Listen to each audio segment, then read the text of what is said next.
শাহুৱেকৰ লগত ঘৰত অকলে থাকে বোৱাৰী। বোৱাৰীৰ বয়স 24 বছৰ, আছে এটি সন্তান।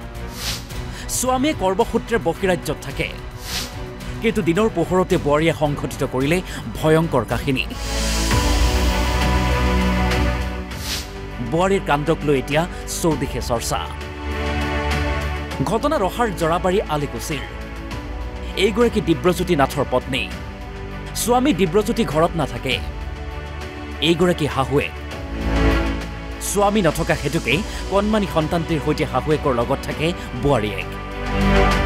সেইদিনা 18 জুলাই আছিল। শাহুৱেক পথাৰলৈ গৈছিল। পথাৰৰ পৰা ঘূৰি আহি দেখে বোৱাৰীয়েক ঘৰত নাই। সন্তানক ঘৰতে এৰি নিৰুদ্দেশ মাতৃ। লগত নিছে সোণৰ গহনা, মাইক্ৰ' ফাইনেন্সৰ ঋণৰ টকা। নিছে প্ৰধানমন্ত্ৰী আৱাস যোজনাৰ ঘৰৰ দ্বিতীয় কিস্তিৰ ধন 48,000 টকা। যি গলেই এতিয়ালৈকে কোনো সম্ভাদ পোৱা নাই বোৱাৰীগৰাকীৰ। বিচাৰি বিচাৰি হাবাথুৰি খাইছে পৰিয়ালটিয়ে। অকলশৰীয়া হৈ পৰিছে সন্তানটি। ইপিনে চৰকাৰী ঘৰৰ টকা লৈ যোৱাত আধৰুৱা হৈ পৰিছে ঘৰটোও। উপায়হীন পৰিয়ালটোৱে এতিয়া কাষ চাপিছে আৰক্ষীৰ। বৃহস্পতিবাৰ, যোৱা বৃহস্পতিবাৰে 10টা বাজি পাবহি যদি ঘৰত নাই, তাৰমানে নাই আজিলৈকে তাৰমানে ওলোৱাই নাই। ঘৰত এতিয়া সোণৰ ফুলি খাৰু আছিলে, সেয়াও নাই। আৰু লোন লৈ পেলাই টকা পইচা অলপ লৈছিল, সেয়াও নাই।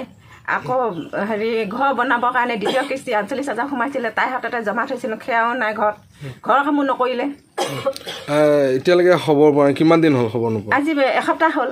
যোৱা বৃহস্পতিবাৰে গৈছে, আজিলৈকে এসপ্তাহ হ'ল। আজি বুধবাৰ। কলৈ যাওঁ বুলি কৈছিল? কলৈ যাওঁ বুলি কৈছে মানে কোনেও গমেই নাপায়। মই পথাৰলৈ গ'লোঁ, মই ঘৰতেই নাই। কোনো গম নাপায়। ইজনী সুধিছোঁ, সিজনী সুধিছোঁ, কোনেও গম নাপায়। টকা পইচা বহুত পইচা লৈ গৈছে ঘৰৰ পৰা। এতিয়া ঘৰ বনাব পৰা নাই মই।